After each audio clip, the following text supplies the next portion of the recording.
एक दफ़ा की बात है कि एक छोटे तालाब में एक मगरमच्छ रहता था। इसने एक भले आदमी से दरख्वास्त की कि मुझे बड़े तालाब में छोड़ दो, वहीं जीऊँगा वहीं मरूँगा। भले आदमी ने बगैर सोचे समझे इसकी बात मान ली।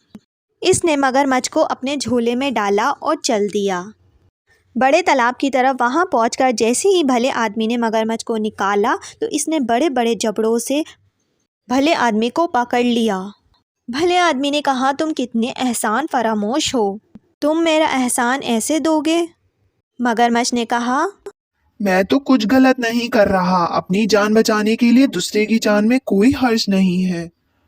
काफ़ी देर बाद होने के बाद भले आदमी ने कहा, हम 3 लोगों से इंसाफ मांगेंगे। दोनों आम के पेड़ के पास गए, पूरी कहानी सुनाई। आम के पेड़ ने लंबी सांस ली और कहा, इंसान हमारे पेड़ से फल खाते हैं और हमारी छाया में फ़ायदा उठाते हैं और फिर ज़रूरत ना होने पर हमें उखाड़ देते हैं। तो मगरमच्छ कर रहा है वो सही है। अब दोनों मिलकर एक बूढ़ी गाय के पास गए और पूरी कहानी सुनाई।